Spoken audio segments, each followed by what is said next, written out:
There was a time when I caught the subway in Baltimore almost every day during rush hour, after hours. I frequently caught the subway to work. So I'm trying to imagine the horror of some of the folks in the subway during rush hour in Brooklyn, New York. A gunman wearing a gas mask set off smoke grenades and fired a barrage of bullets inside a rush hour subway train in Brooklyn, wounding at least 10 people on Tuesday. Officers are trying to track down the renter of the van, possibly connected to the violence that happened Tuesday morning. Detectives said that the investigators are not sure whether the man identified as Frank R. James, 62 years old, had any link to the subway attack. So he's a person of interest. Authorities are looking at the man's apparent social media posts, which led officials to tighten security in New York City. The mayor of New York City, Eric Adams, the police commissioner, called the posts concerning. He called those posts concerning. Of course, we're talking about this subway attack in New York, and it transformed the morning commute into a horror scene. Smoke-filled underground train, an onslaught of at least 33 bullets, screaming riders running through the station, bloody people laying on the platform, folks trying to administer aid. It was a nightmare. As I said, I used to catch the subway in Baltimore every day, and I've caught the subway in New York several times, and it's a lot. So I cannot imagine the horror of the folks trying to ride the train this morning in Brooklyn. So people are describing what they first thought were popping sounds, a textbook dropping, that type of noise. People started moving towards the front of the train, and then he realized there was smoke. Jordan Javier says when the train pulled into the station, people ran out and were directed to another train across the platform. Passengers wept and prayed as they rode, some of them thinking this was going to be their last ride. Many of them just grateful to be alive. 5 gunshot victims were in critical condition, but expected to survive. At least a dozen people who escaped gunshot wounds were treated for smoke inhalation and other injuries. So when you have situations like this, sometimes the fear and the panic and the paranoia of folks who are not injured can often cause more damage. The attack is not being investigated as terrorism, but police are not ruling anything out. The motive of the shooter is unknown. So sitting in the back of the train's second car, the gunman tossed 2 smoke grenades on the floor, pulled out a Glock 9mm semi-automatic handgun, and then started firing. A rider's video shows a person raising an arm and pointing at something as 5 bangs sounded. Passengers in the smoke-filled car pounded on the door to an adjacent car trying to escape. So, there's so much horror for these riders. Investigators believe that the shooter's gun jammed and kept him from firing more.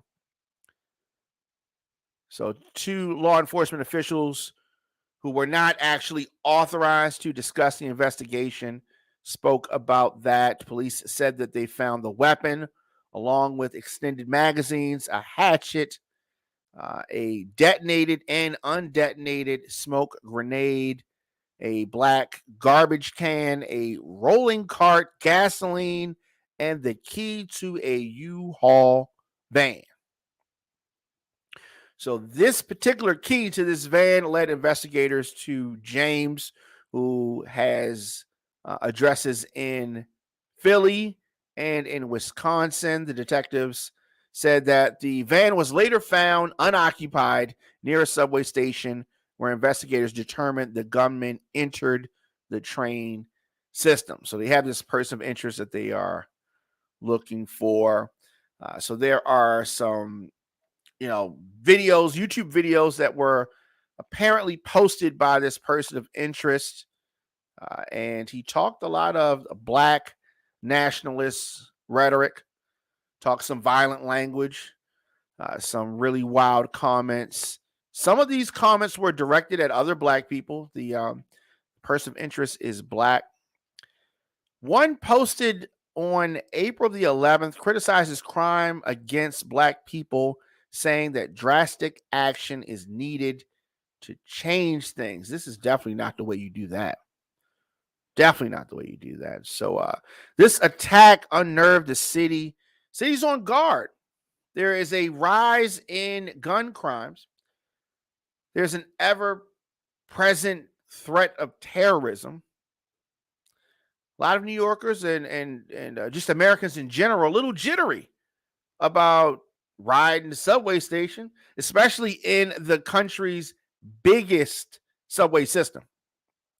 So there is an increased policing at transportation hubs from Philly to Connecticut. Times are tense, and this individual is still on the loose. The person is dangerous. Governor Kathy Hochul, Democrat, warned at a midday news conference. The president, Joe Biden, praised the first responders who jumped into action, including civilians who didn't hesitate to help their fellow passengers and try to shield them. So it is something. New York has faced a spat of shootings and high-profile bloodshed in recent months, including on the city's subway systems. One of the most shocking was back in January. A woman was pushed to her death in front of a train by a stranger. The mayor of New York is actually isolating right now following a positive COVID test that he received on Sunday. And there's just been an uptick of COVID-19 cases in New York, New Jersey, Philly, Connecticut, and other areas. So we have this COVID-19 uptick. You have this just a terrible terrible subway shooting in the New York system. Early morning, rush hour, crazy, just crazy. You had Dominic K in here, of course, the Dominic K Show, thedominicshow.com, onfiretelevision.com, and we're talking about this terrible shooting. Do this, take a quick break, come right back with more of the program right after this.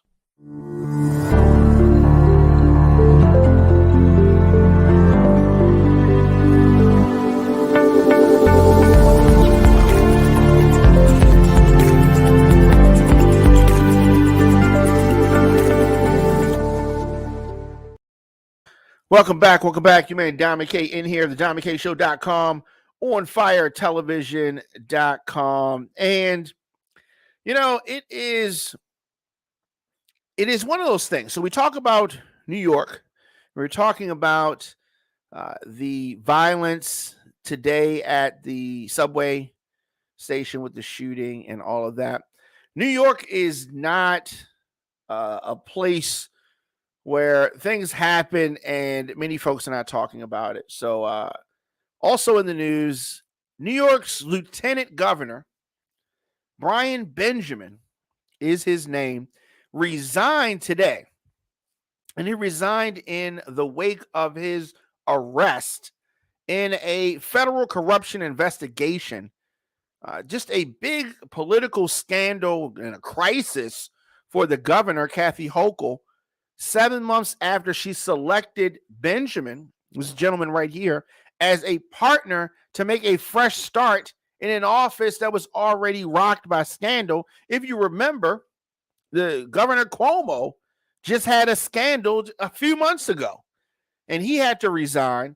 Kathy Hochul was the lieutenant governor, and she took over as governor and appointed Brian Benjamin, which you see right here, as her lieutenant governor. So he's a Democrat. And in the indictment, he was accused of participating in a scheme. And in this scheme, of course, you know, what's involved? Money. So he accused of participating in this scheme to obtain campaign contributions from a real estate investor or real estate developer in exchange for Benjamin's agreement to use his influence as a state senator to get a $50,000 grant for state funds for a nonprofit organization that the developer controlled. This is a bribe, ultimately. So facing charges of bribery, fraud, conspiracy, falsification of records, Benjamin pled not guilty today at an initial appearance in Manhattan federal court. What is going on? Like, what were you thinking? He was released on bail, which was set at $250K. Terms of his release call for his travel to be restricted and bar him from returning to the state capitol in Albany. He submitted his resignation to the governor hours later. Did I mention that he's running for office? He's running for, which would essentially be election for the first time. The governor, accepted his resignation effective immediately, she said today. While the legal process plays out, it is clear to both of us that he cannot continue to serve as lieutenant governor. New Yorkers deserve absolute confidence in their government, and I will continue working every day to deliver to them, Hochul said in a statement. Man, this could not come at a worse time. Could not have come at a worse time. Governor Hochul is running for her actual election. And this guy was set up to be, you know, actually elected lieutenant governor, and he screwed that up. His attorneys say that he's suspending his campaign to focus on defending his actions in court, and said that, you know, the grant in question was used to buy school supplies. Man, you talk about a weak defense. Really? That's the best that you got? They say that there was nothing inappropriate about the grant that he's accused of receiving. And he says, his attorneys, that he will focus his energies on explaining in court why his actions were laudable, not criminal. Oh, no, wait. Why would you think he was committing a crime? They say, right?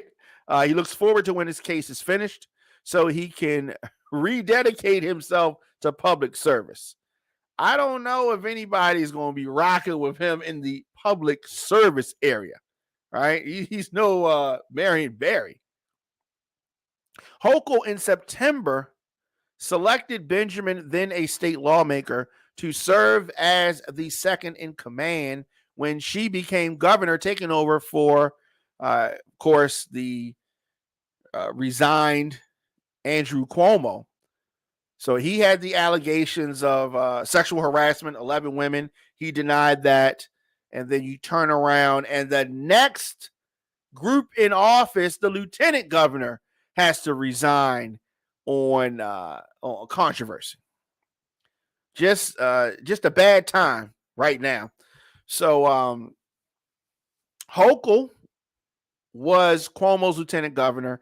Now she has to find another lieutenant governor now that she has taken over in that spot. Did I mention that this is an election year for her? He's campaigning. He's running for office right now.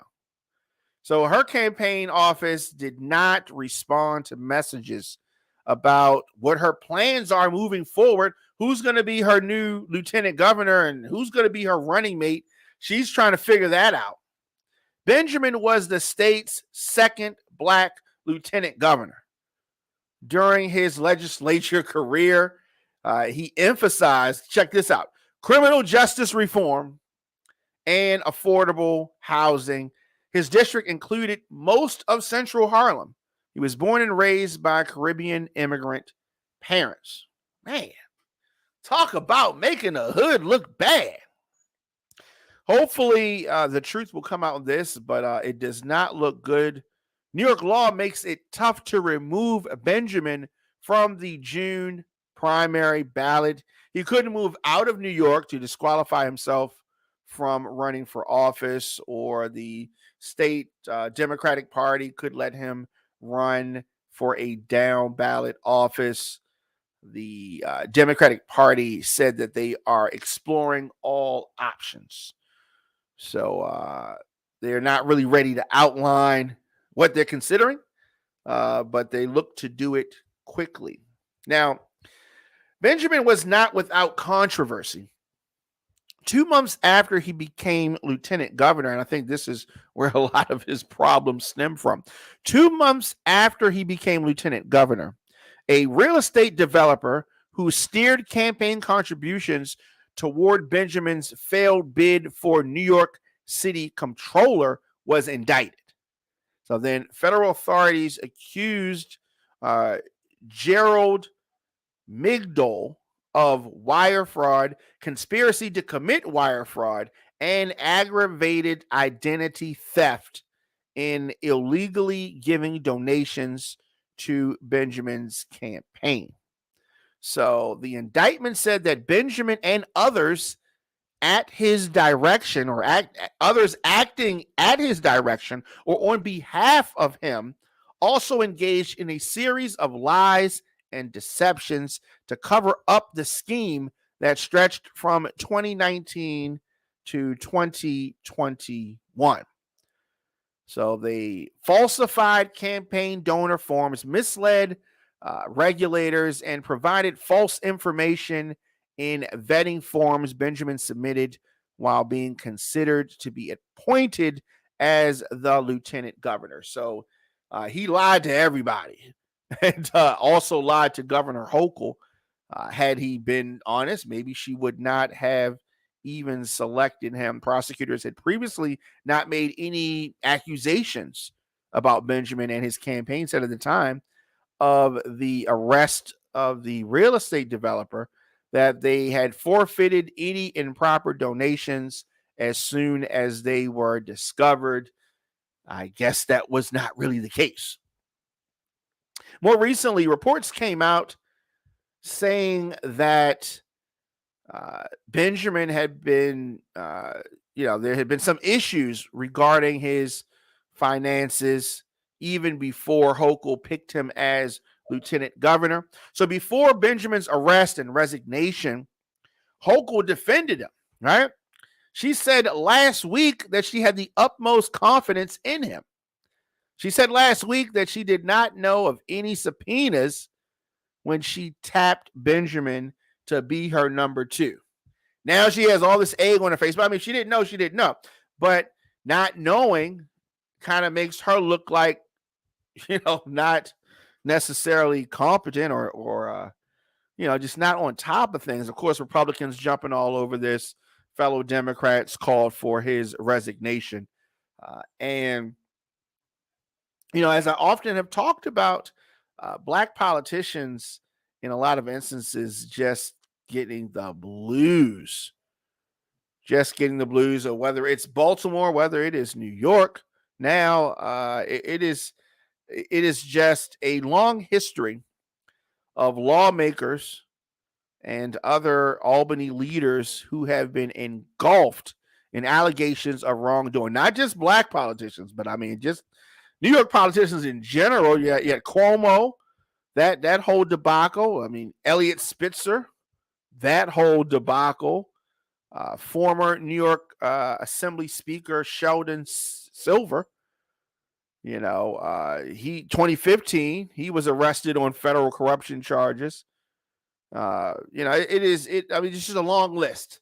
And unfortunately, Benjamin joins that list and joins a list of, conspiracy, committing fraud, accused politicians just joining the ranks, and just definitely not a good look, man. So I mean, whatever happens, I mean, his name is so tarnished.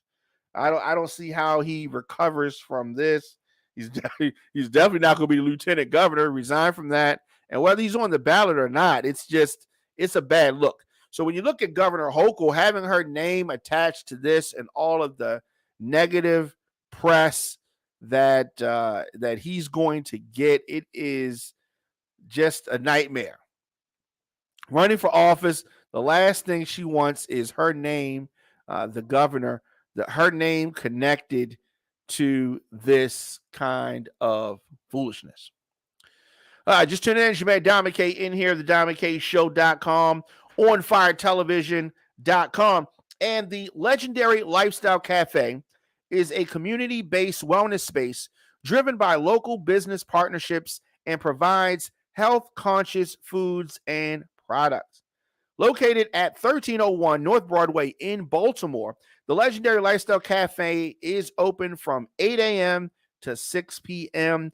Check this out. This is what they have. Plant-based food, cold-pressed juice, wellness products like sage, crystals, organic loose herbs, and much more. They have apparel. There are plenty of educational resources, aka books, right? If you need a space to meet or work, they have Wi-Fi available. The Legendary Lifestyle Cafe also has delivery options. You can check them out on all social media at Legendary Lifestyle Cafe or visit legendarylifestylecafe.com. So it has been rumored for a while. I think I said it just as early as, or as late as last week, that Baltimore City State's Attorney Marilyn Mosby was going to be announcing her reelection run for Baltimore State's Attorney. So despite her upcoming trial, she don't care nothing about that trial. She is going to get reelected to her job.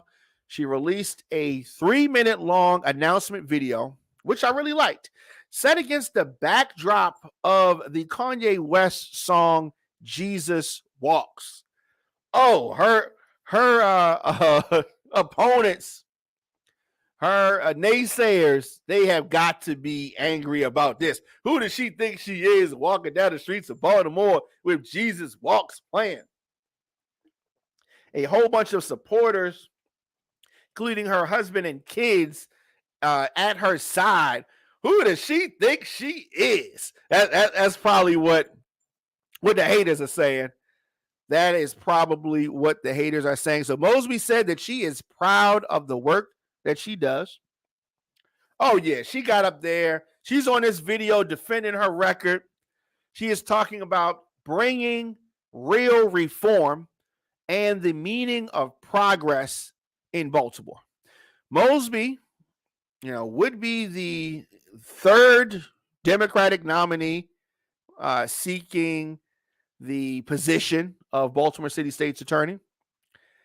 She's going to face off with Ivan Bates and Thiru Vignarajah in the primary. Ironically, she has beaten these gentlemen before, these other attorneys before. So she is looking forward. Said that there is so much more work to be done, but she is more confident than ever that Baltimore is on the verge of scripting our greatest chapter ever. And I'm running for reelection as state's attorney because I love Baltimore. I love our people. She said in the announcement, we take whatever is thrown our way and keep pushing. We keep fighting. We keep moving forward, she said.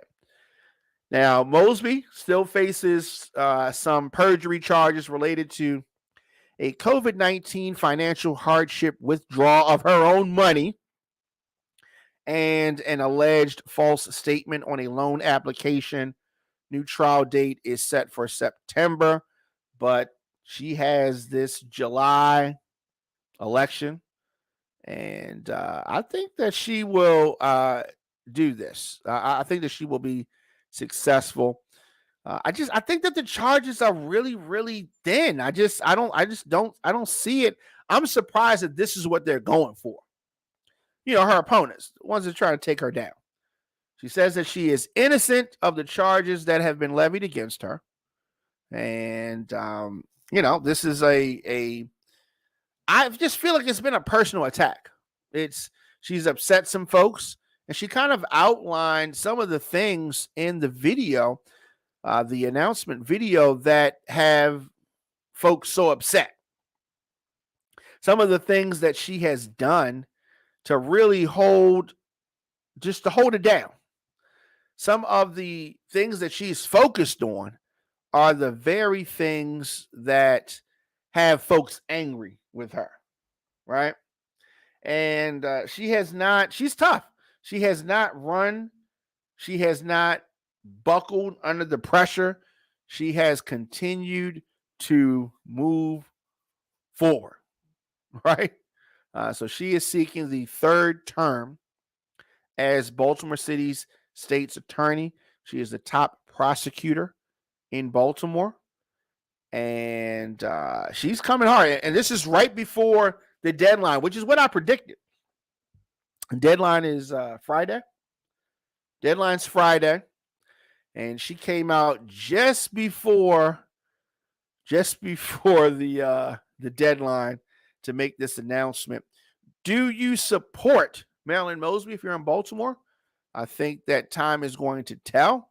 She has the most name recognition of all of the candidates. She's the incumbent, and all of that works to her advantage, right? All of that works to her advantage. Of course, here on the program, we deliver the biggest political and trending news stories of the day with original reporting from across this country. I like to be fun. I like to be upbeat, but I also have to expose what is really going on. I give you politics from an independent perspective. If a Republican is wrong, I'm going to call him out. If a Democrat is wrong, I'm going to call him out too. We spent most of this time today dumping on a Democrat who, got in trouble in New York, right? I'm going to call it out. Of course, you can join me weekdays, 6 p.m. here on firetelevision.com, thediamondkshow.com. And of course, the Diamond K Show is an On Fire Television production. You can get the program on demand, the WRF Radio app, Apple Podcasts, Spotify, Stitcher, iHeartRadio, Google Podcasts, of course, youtube.com/DJ Diamond K. And I'll be back here tomorrow, 6 p.m.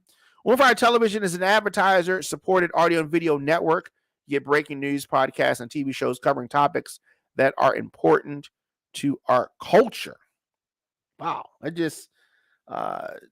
This landscape during election season, it is really crazy. You never know what to expect. Check us out, as I said, on YouTube, youtube.com/DJ Diamond K. I'll see you guys tomorrow.